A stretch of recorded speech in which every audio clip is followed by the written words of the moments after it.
Previously on Judge This Book by its cover. Not believe it or not, but the spirit moves you. Whether it's something to move you in a good way, or it's something to move you in a bad way. Right. It moves you. So I was moved to write this. That's how I knew that it was from the Most High, because how could I just put all this together all of a sudden and say, okay, I'm write this? My next question will be, since I think you said you started, your interest for poetry kind of started when you were overseas, right? I was in Yokosuka, Japan, aboard the USS Midway, the ship. That's where it all started. I was overseas in Japan. Yep. So probably one of the last poetry contests I entered that I won, they asked me, they said, you ever thought about writing a book?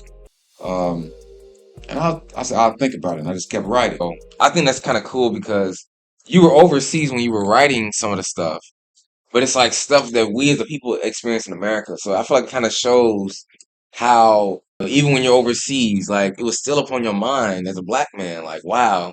Yeah, because you gotta remember, I'm black everywhere I go. Ah, yeah, that's a good point. That's a good point. I don't lose that. See, that's one thing.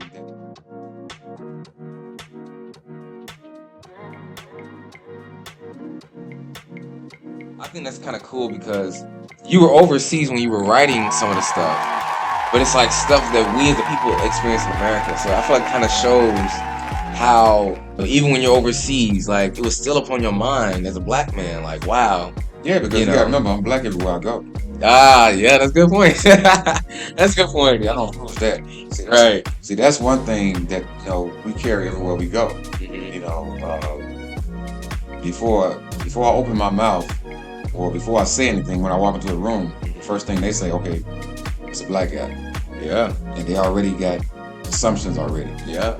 A lot of people do. I'm not saying all, but a lot of people do. Right. Not knowing me at all, judging me by the color of my skin, which I do love, by the way. I'm not one of those people that ashamed or try to hide it. I love being black. Yeah. To the core. Yeah. And I come from a family, especially my brother, that was the same way. So I never feel inferior because somebody's around me with more money or more prestige or more recognition.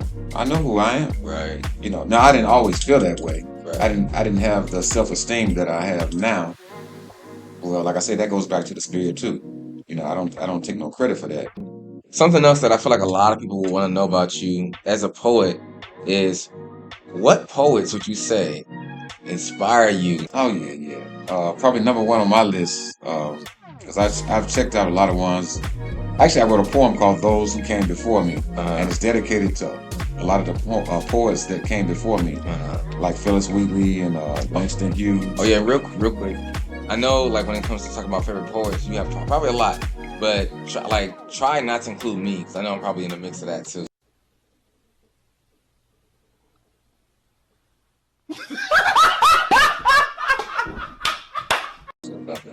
Yeah, anybody else? I try. Yeah, I try my best. I'm sorry. Wait a minute. Who are you? No, okay, I'm sorry. I'll play with you. I'm sorry. Continue. Like I say, Phyllis Wheatley, Paul Laurence Dunbar. My favorite probably would be Langston Hughes, because Langston, not only did I like his poetry, I liked his sense of style. Okay. He was a smooth brother that dressed real cool, real smooth, and he just had taste. I just think that he was one of the best. Yeah. Right. All right. If I'm correct, I think I heard you. You said that you wrote a poem dedicated to these different poets. Yeah. Now that poem I don't think is in any of these books. I don't think it's called "For Those Who Came Before Me." Wow. It's dedicated to all the poets that influenced me and that came before me like years ago. Wow. So I think Phyllis Wheatley published first black published poet. She was a former slave. So, yep, that's true. This was years ago. Wow. That's deep. That is deep. Isn't that amazing, man? Wow. That's great. Yeah, that's great. And what's funny? People talk about IQ, and they say stuff like, a person that has a high IQ, or if you don't have a high IQ, you're looked upon as maybe you're stupid or you're slow.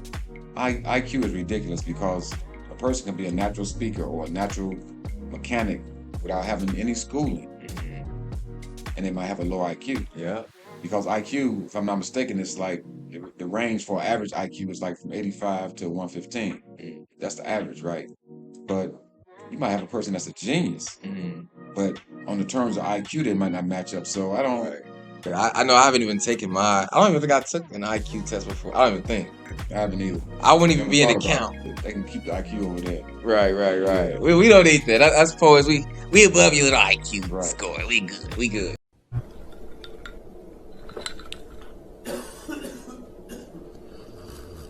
That's good, man. That's good. I like that. So, with obviously having written your own work, the different books that you've written, and probably also individual poems that probably are not published yet.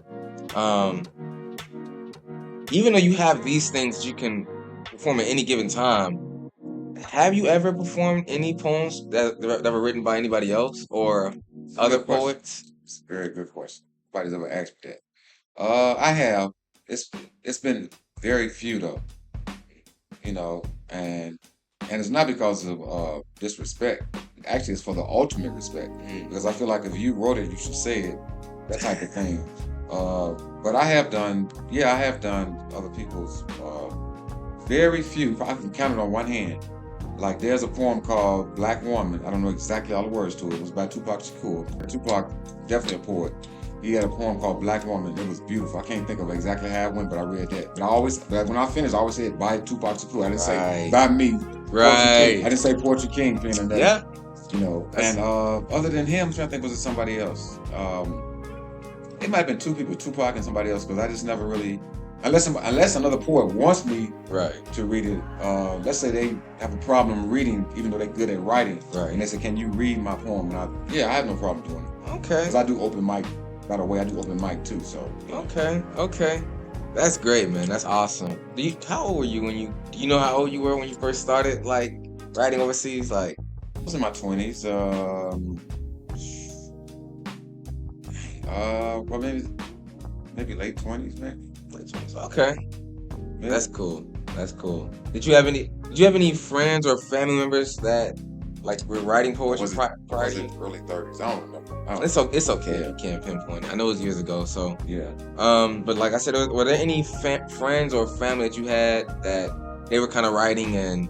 Oh yeah, my brother, God rest his soul, is an excellent writer and speaker.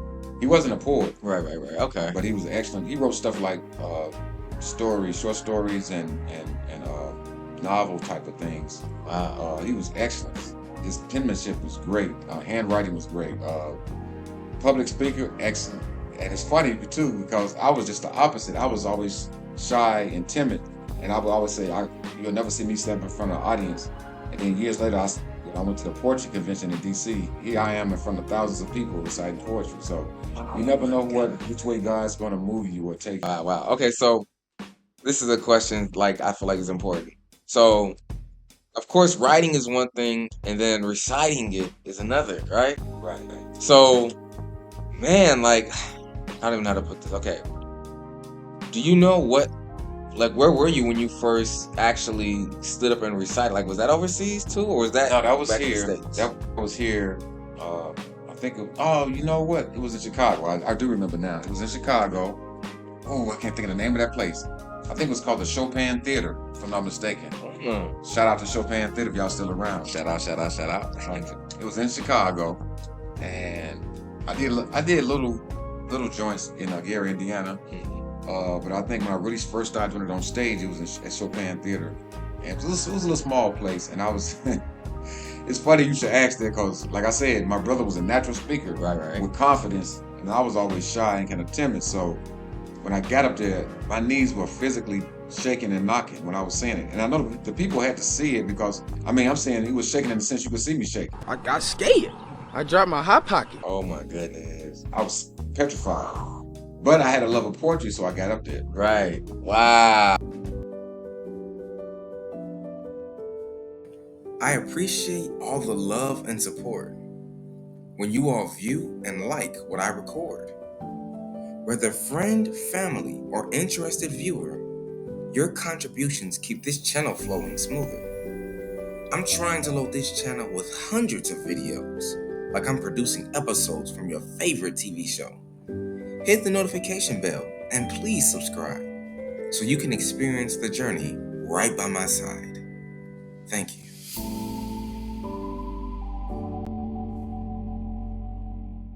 And the crazy thing is now I feel more comfortable on stage than I do in the audience because I'm so used to doing it now. It's like second nature. Yeah. I can, it's funny. Like I say, I've stood up in front of many people, right? And the average person will probably think that, oh, it's more scary to read in front of a whole lot of people. Yeah. No, it's a little bit more nervous when there's a small intellect of people, because when you have a huge amount of people, you can look at anything or anyone and nobody knows because the crowd is so big, and you can look around the room. When it's intimate, when it's a small intimate, you like right there, and they right there like, It's be like this, huh? Yeah, you're like, Hello, mother. yeah. Right. And the first one is like right in your face. And it's funny because I've written poems that Come on. oh man, can I put it? Come on. I've written poems that was kind of lustful, I'll say. I'll put it that way. When I was younger, and there was a lot of women in the audience, and they was, Oh, come on. I mean, some almost got up on the stage. Oh my I God. was like, wow. So I learned. Oh my goodness. Now check this out. Like a Usher or Prince concert where the women was trying to take off their, I'm just being real, they were trying to take off their panties, throw on stage. Oh What did he say? my God. They threw some on stage. I don't know what it was, but Hey, boy, ain't no way, boy. Boy, ain't no way, boy. Boy, ain't no way, boy. Uh-oh. Boy, ain't no way, I had women Boy, ain't no throwing, way, someone boy. throwing phone numbers on stage. Boy, ain't no way, boy. Yeah. Boy, Because ain't it's a no poem. way, Actually, I boy. know the poem through the poem. It's in a book. The poem is called "Putty in Your Hands." Woo! And real quick, it's about a man becoming weak at the beauty of a woman and what she does to make him weak. And it's and the women was just, they loved it. The women. It was a crowd favorite when I would do open mic. Putty in Your Hands. Yeah, that was a favorite. I don't know if I've ever knew that. I mean, I knew that women, obviously, I knew that women, definitely go crazy over your poems. Because you have a lot of poems that are dedicated to honoring women, right? Oh yeah. And especially the women of our race, black women, Oh right? yeah. So I've always had a special love and affection for women. I was raised by one. Like I say, I got 5 sisters. So And then, some of my best friends have been female over the years and in my life. and then I noticed you have a lot of material dedicated to black women and their beauty, things like that too. Yeah. And that I feel like that's really important too in our culture, Oh, yeah. because a lot of our women deal with a lot of self-esteem. Especially in the black race, a lot of times we need uplifting because of what we go through.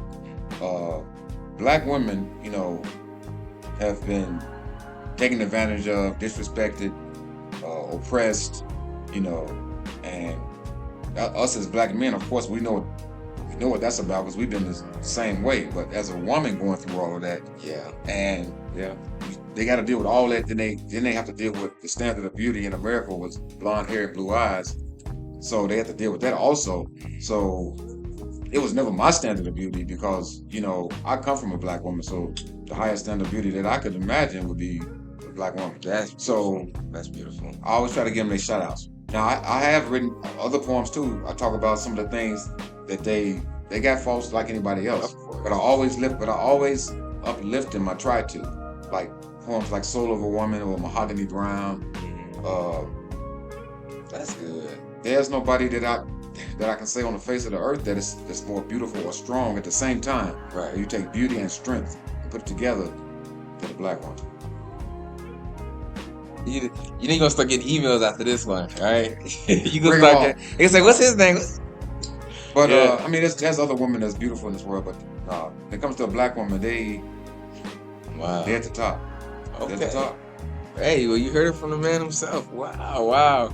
Yeah. Man, I think a lot of black women will definitely appreciate that a lot because, a lot of our women, they see our men, and especially when you look at a lot of the music videos of different rappers and stuff, it's always it's either non-black women or it's women. Sometimes if they are black, sometimes it's like women who you can barely tell they're black. So that's where colorism comes in, and that's something that we still deal with as a race too, because in slavery times, the lighter you were, you got to work in the house, and if you was dark, you had to work in the field and catch all kind of hell. Yeah.